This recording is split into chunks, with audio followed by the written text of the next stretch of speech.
The Galactic Council thought they knew everything about humans. For over 300 years, they watched human ships move through space like busy worker bees. These massive cargo vessels would arrive at asteroid belts, strip them clean of metals and rare minerals, then disappear back into human territory. The aliens saw humans as excellent miners and engineers, nothing more. They were the galaxy's laborers, useful but not threatening.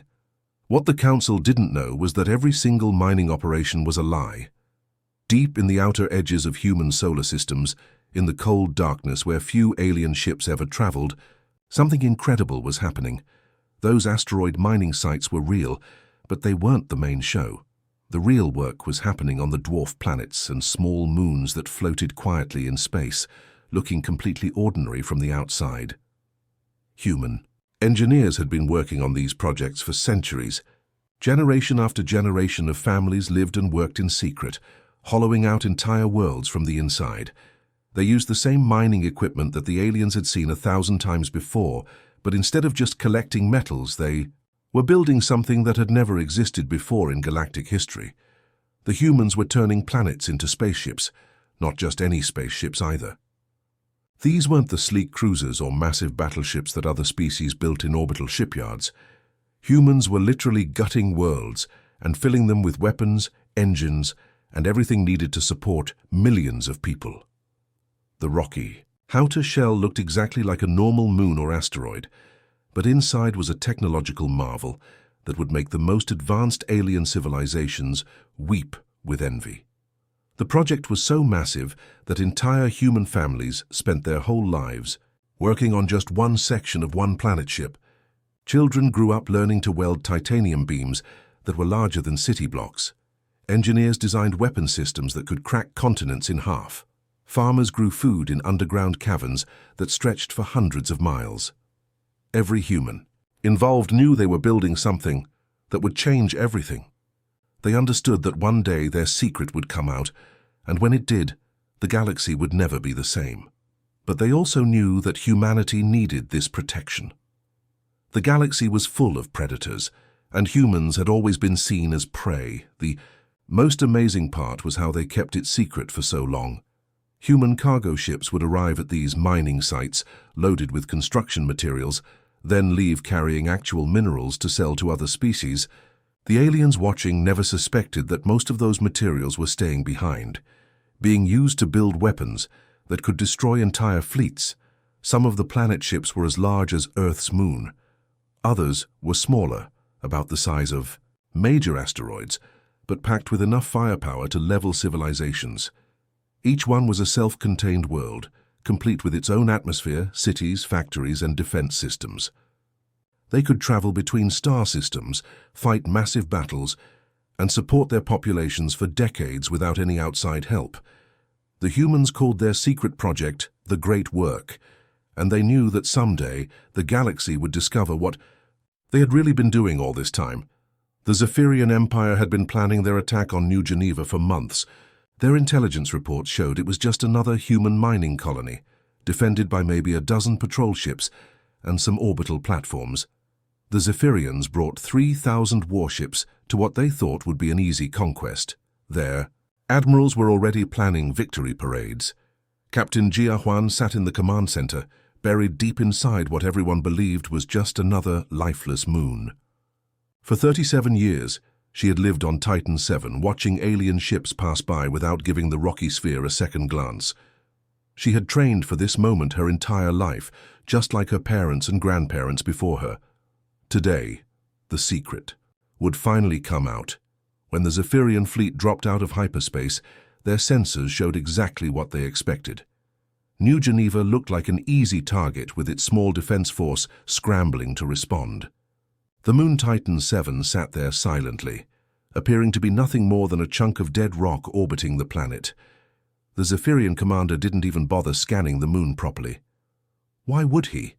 It was just another useless rock floating in space. That was his first and last mistake. Jia received the activation codes from Earth Command. After centuries of waiting, it was finally time. She looked around at her crew, men and women who had spent decades preparing for this single moment. Some of them were third-generation Titan 7 residents, born and raised inside the artificial World all stations, this is Captain Juan, she announced over the ship-wide communication system. Today we show the galaxy who we really are. Bring Titan 7 online. What happened next would be talked about in alien military academies for the next 1,000 years. The moon's surface began to crack and shift. Massive sections of rock slid away, revealing gleaming metal underneath. Gunports the size of football stadiums opened up along what had appeared to be natural crater formations. The entire surface of the moon was actually a carefully designed weapons platform, disguised to look like any other dead celestial body. The Zephyrian fleet suddenly found themselves facing rail cannons that stretched across entire continents. Each weapon was larger than their biggest battleships. Energy readings spiked to levels that shouldn't have been possible from what they thought was an empty moon. GA watched her tactical display as her weapons officers locked onto targets. 3,000 enemy ships hung in space like sitting ducks, completely unprepared for what was about to hit them. "Fire," she commanded quietly. The first volley from Titan 7 erased 400 Zephyrian ships in less than 10 seconds. The rail cannons fired projectiles at nearly the speed of light, tearing through enemy shields and armor like they were made of paper. The surviving Zephyrians tried to scatter and return fire, but their weapons barely scratched Titan 7's massive defensive shields. Wave after wave of devastating firepower poured from the disguised moon. In 12 hours, the entire Zephyrian invasion force was nothing but floating debris, and a few lucky survivors fleeing for their lives. The galaxy's balance of power had just shifted forever. The news hit the Galactic Council like a lightning bolt. Within hours of the Titan 7 battle, emergency sessions were called on every major world. Species that had been enemies for centuries suddenly found themselves sitting together, united by one terrifying realization. They had completely misjudged humanity. The surviving Zephyrian ships limped back to their home systems with impossible stories. They spoke of moons that came alive, of weapons the size of mountains, of a single celestial body destroying 3,000 warships like they were toys. At first, nobody believed them. Then the sensor recordings arrived. Counselor Ari Min-jun stood before the assembled representatives of 200 species, her hands shaking as she held the datapad. She had spent the last 72 hours without sleep, reviewing intelligence reports that made no sense. Everything they thought they knew about humans was wrong. "Fellow counselors," she began, her voice barely steady, "we have been deceived on a scale never before seen in galactic history." The great chamber fell silent. Representatives from across the galaxy leaned forward, sensing that their universe was about to change forever. "For 3 centuries we have watched human mining operations. We catalogued their cargo movements, tracked their industrial output, and dismissed them as simple laborers. We were wrong." She paused, taking a deep breath. Those weren't mining operations. They were construction sites. Chaos erupted in the chamber. The Vorthan ambassador jumped to his feet, his tentacles writhing in agitation. "Impossible! Our intelligence networks are the best in the galaxy." "Your intelligence networks," Ari replied coldly, "have been watching humans hollow out worlds and build them into warships for over 200 years. And none of us noticed." She activated the holographic display at the center of the chamber. Dozens of star maps appeared, showing human systems across the galaxy. Red dots marked what everyone had assumed were mining facilities. "We have identified 47 locations where humans have been conducting these mining operations. Each one appears to be centered around a dwarf planet, large asteroid, or small moon. Our analysts now believe that every single one of these sites contains a weapon platform similar to Titan 7. The silence in the chamber was deafening.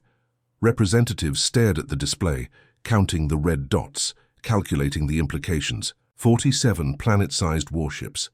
The largest fleet in the galaxy suddenly seemed laughably small. The hegemony's military advisor, a scarred warrior who had never shown fear in his life, spoke in a whisper. "How did we miss this?" "Because," Ari answered, "humans are better at deception than we ever imagined. They showed us exactly what we wanted to see. Simple miners, humble engineers, helpful suppliers of raw materials. Meanwhile, they were building the most powerful military force the galaxy has ever seen." Intelligence agencies across the galaxy were already pulling their archives, reanalyzing centuries of data with fresh eyes. What they found terrified them even more. The signs had always been there. Unusual energy readings dismissed as geological activity. Cargo shipments that didn't quite match mineral extraction rates. Communication patterns too complex for simple mining operations. The humans had hidden an entire military revolution in plain sight, and every major power in the galaxy had fallen for it completely. Admiral Hyun Shin stood on the observation deck of Terra Command, watching the greatest reveal in galactic history unfold before her eyes. After the Titan VII incident, there was no point in hiding anymore. The secret was out, and it was time to show the galaxy exactly what humanity had been building for the past 3 centuries. "All stations, this is Admiral Shin," she spoke into her communicator. "Operation Daybreak is now active. Drop all camouflage protocols. Let them see what we really are." Across 47 star systems, the masquerade finally ended. In the Sol system, Ceres had been humanity's first experiment. What aliens thought was just asteroid mining was actually the conversion of the dwarf planet into a massive command ship. As Hyun watched through long-range sensors, Ceres began to transform. The rocky outer shell split apart like a blooming flower, revealing the gleaming metal superstructure underneath. Gun turrets the size of skyscrapers emerged from hidden compartments. Communication arrays that could coordinate fleets across multiple star systems unfolded like mechanical wings. But Ceres was nothing compared to what happened at Jupiter. Europa, one of Jupiter's largest moons, had been disguised as a research station for decades. Alien traders had even visited it, buying ice and rare minerals from what they thought were simple human miners. Now, as the disguise fell away, Europa revealed its true purpose as humanity's largest carrier vessel. The moon's surface cracked open like an egg, and from within came something that made Hyun's heart race with pride. 10,000 fighter craft poured out of Europa's hidden hangars, each one piloted by humans who had trained their entire lives for this moment. The fighters moved in perfect formation, creating patterns in space that spelled out humanity's message to the watching galaxy.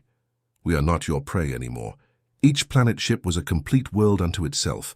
Millions of humans lived inside these artificial environments, born and raised in underground cities that rivaled anything on Earth. They had their own farms, factories, schools, and governments.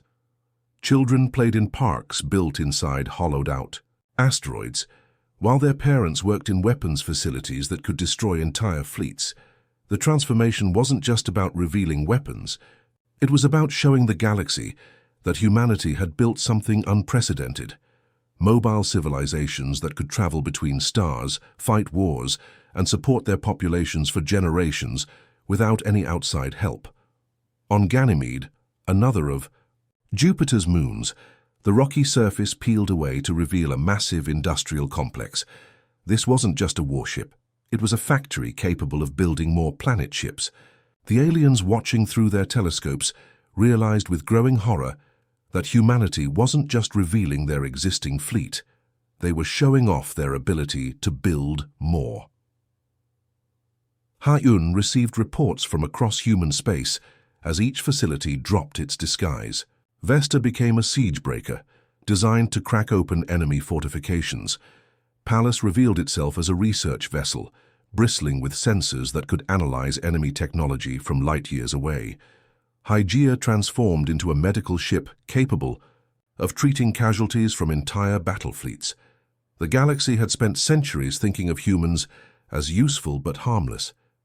Now they were watching 47 worlds come alive as instruments of war, each one commanded by humans who had spent generations preparing for this moment. The nightmare had awakened, and it was smiling. The hegemony of Sector had ruled a quarter of the galaxy for over 1,000 years. They were the apex predators of space, a warrior culture that had conquered dozens of civilizations and never known defeat. When news of humanity's planet ships reached their war councils, the hegemony's response was swift and brutal. "Mobilize everything," Supreme War Commander Thakron growled to his assembled fleet captains. These upstart humans think they can challenge us with their mining equipment? We will show them what real power looks like. The Sector Armada was legendary across the galaxy. 1 million warships, each one a masterpiece of destruction. Their smallest cruisers could level cities, while their dreadnoughts carried enough firepower to crack moons. No force in galactic history had ever faced the full might of the hegemony and survived. Fleet Commander Tay Dawu received the intelligence reports from his command center deep inside Titan 12, one of humanity's newest planet ships. The Sector were coming with everything they had, confident that sheer numbers would overwhelm even humanity's new weapons. They were about to learn a very painful lesson. "Sir," his tactical officer reported, "Sector advance forces are entering the Kepler 186 system. 60,000 ships moving in standard battle formation." Tay smiled grimly. The Sector were still thinking in terms of traditional warfare, where bigger fleets meant automatic victory. They didn't understand what they were really facing. "Take us in," he ordered. "Let's introduce ourselves properly." Titan 12 moved through space like a small planet, which in many ways it was. The Sector fleet detected it on their sensors and immediately classified it as some kind of mobile space station. Their commanders actually laughed when they realized the humans were sending a single vessel against 60,000 warships. The laughter stopped when Titan 12 opened fire. The planet ship's main weapons were rail cannons that stretched across entire continents. When they fired, the projectiles moved at nearly light speed, carrying enough kinetic energy to punch through dozens of enemy ships in a single shot. The first volley erased 300 Sector vessels before their crews even realized they were under attack. But the Sector were warriors, and they didn't retreat easily. The surviving ships swarmed around Titan 12 like angry insects, pouring fire from every weapon they had. Their plasma cannons and missile barrages lit up space in a display of raw destructive power that should have vaporized any normal target. Titan 12's shields absorbed the bombardment without even flickering. The planet ship's defensive systems had been designed to withstand the kind of weapons that could sterilize entire worlds. The Sector fleet's combined firepower was impressive, but it was like throwing rocks at a mountain. Ty watched his tactical display as his weapons crews systematically destroyed the enemy fleet. The Sector tried every tactic they knew, but nothing worked against a target that was literally the size of a world. They couldn't outrun it, couldn't outgun it, and couldn't find any weak points in its defenses. In 6 hours, 60,000 Sector warships became debris clouds and fleeing survivors. A single human planet ship had accomplished what entire civilizations had failed to do for 1,000 years. The hegemony's million-ship armada suddenly didn't seem so impressive anymore. The Sector High Command was furious. Their pride had been wounded by the destruction of their advanced fleets, and now they wanted blood. They gathered 500,000 warships at the edge of the Kepler 442 system, preparing for the largest military operation in their 1,000-year history. "This ends now," Supreme War Commander Thakron declared. "We will obliterate every human in this system and show the galaxy what happens to those who dare challenge us." What the Sector didn't know was that Kepler 442 held one of humanity's most important secrets. Orbiting the system's main planet was what appeared to be a natural moon, but Captain Cho Jin-ho and his crew knew better. They had been living inside New Sparta for 15 years, turning it into the ultimate siege breaker. Unlike other planet ships that were converted from existing celestial bodies, New Sparta had been built from scratch. Every tunnel, every room, every weapon system had been designed with one purpose in mind: to survive anything the galaxy could throw at it and hit back twice as hard. When the Sector fleet arrived, they expected to find a human colony ready for slaughter.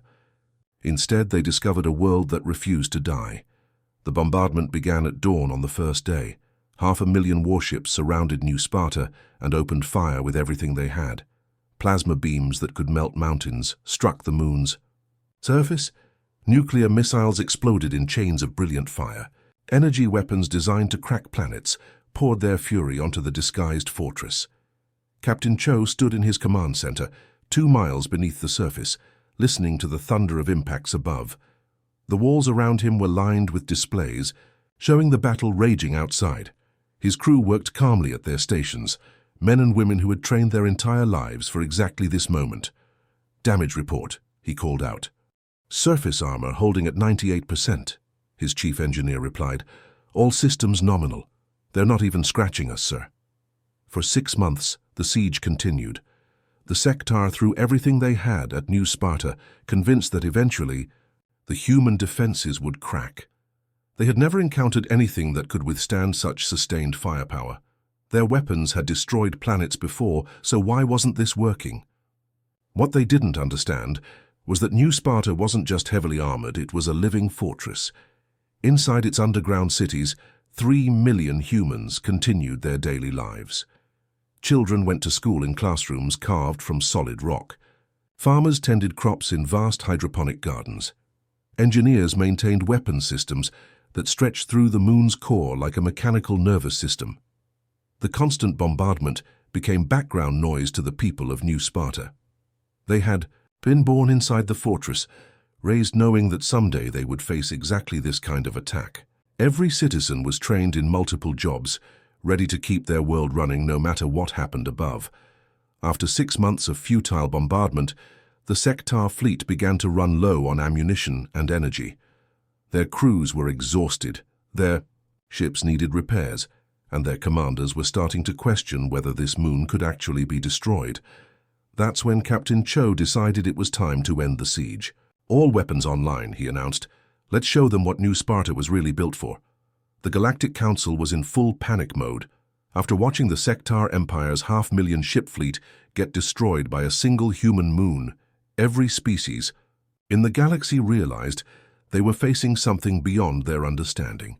Emergency sessions ran around the clock as desperate leaders tried to figure out how to deal with humanity's terrifying new power. "We have to try diplomacy," insisted Councillor Velthar of the Centauri Republic. "Military action is clearly impossible. These humans have weapons that make our greatest fleets look like children's toys." The decision was made to assemble the largest diplomatic mission in galactic history. 200 worlds would send their finest ambassadors, backed by the combined military might of every major civilization. Surely, they reasoned, even humans would be impressed by such a show of unity. The diplomatic fleet was magnificent to behold. 10,000 ships representing dozens of species, carrying the most powerful leaders, generals, and negotiators the galaxy had to offer. They approached human space with flags of truce, broadcasting messages of peaceful intent on every frequency. Humanity's response was simple and terrifying. "Follow these coordinates," came the message from Human Space Traffic Control. "You are invited to meet aboard Terra Nova." As the diplomatic fleet approached the given coordinates, what they found defied belief. Floating in empty space was what could only be described as an artificial planet, but it was larger than Mars and clearly built for war. Every surface bristled with weapons that made humanity's other planet ships look like toys by comparison. Admiral Era Kwan-Su stood in Terra Nova's main docking bay, watching as shuttle after shuttle arrived, carrying the galaxy's most important leaders.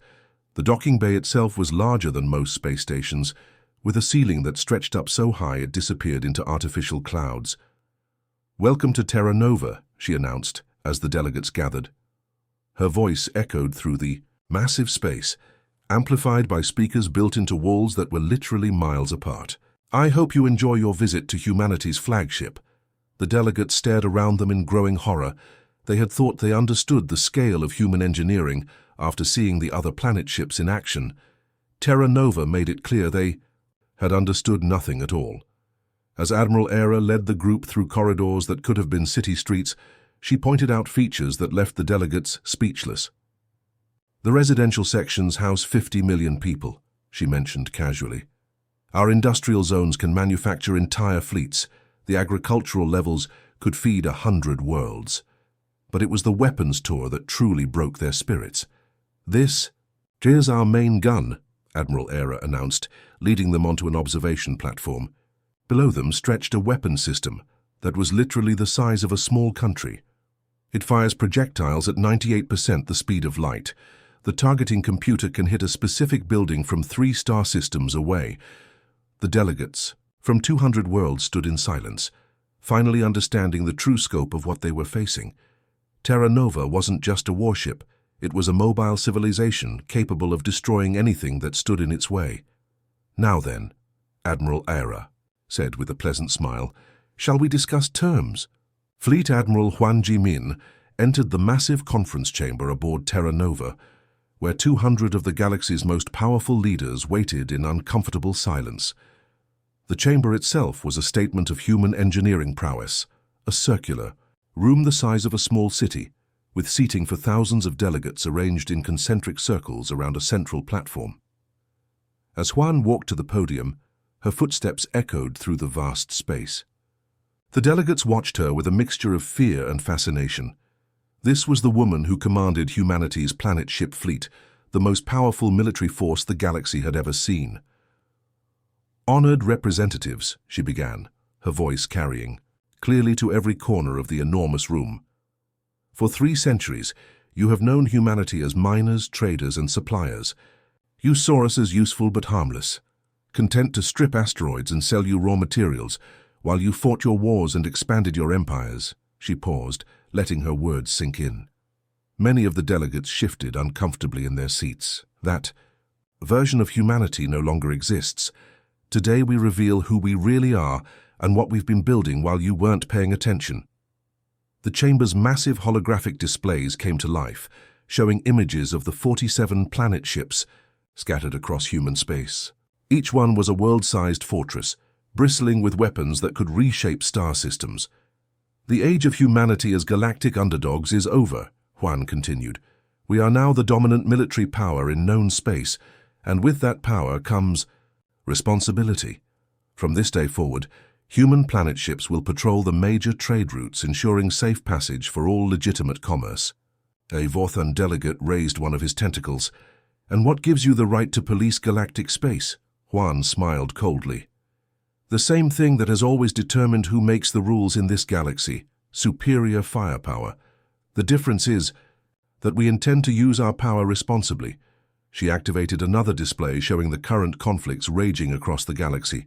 43 active wars, 17 planetary blockades, countless acts of piracy and aggression. Under the old system, the strong preyed on the weak while the Galactic Council debated endlessly. That chaos ends now. The terms she laid out were simple but non-negotiable. Human planet ships would establish patrol zones along all major trade routes. Any act of aggression against civilian shipping would be met with immediate response. Wars between species would be limited to their home systems. Any conflict that spilled over into neutral space would face human intervention. "What about our sovereignty?" demanded the hegemony representative, his voice shaking with barely controlled rage. "Your sovereignty ends where it threatens innocent beings," Huan replied firmly. "Attack merchants in slave populations or threaten peaceful colonies, and you'll discover what it means to face a mobile world armed for extinction-level warfare." But the chamber erupted in angry voices as delegates protested, argued, and demanded explanations. Huan waited patiently for the noise to die down before delivering her final message. "You have 2 choices," she said, her voice cutting through the chaos. "Accept humanity's protection and enjoy unprecedented peace and prosperity, or continue the old ways and face the consequences. Choose wisely." The galaxy's new order had been born. Admiral Tei Xin-Wu stood at the massive observation windows of Terra Nova's command deck, watching one of the most remarkable sights in galactic history unfold before him. 12 planet ships moved through space in perfect formation, conducting joint military exercises with fleets from dozens of different species. 5 years had passed since humanity revealed their true nature to the galaxy, and the transformation had been incredible to witness. Where once there had been constant warfare, piracy, and chaos, now there was something the galaxy had never truly known before: genuine peace. "Status report," Tay called to his communications officer. "All exercise." "Participants are performing within acceptable parameters, sir," came the reply. "The Centauri fleet is maintaining proper formation with New Athens. The Vorthan squadron is successfully coordinating with Titan 15's fighter wings." Tay smiled as he watched former enemies working together like old friends. The sector hegemony, once the galaxy's most feared military power, now served as escort vessels for human planet ships on patrol missions. Their warriors had found new purpose protecting trade convoys instead of raiding them. The transformation hadn't happened overnight.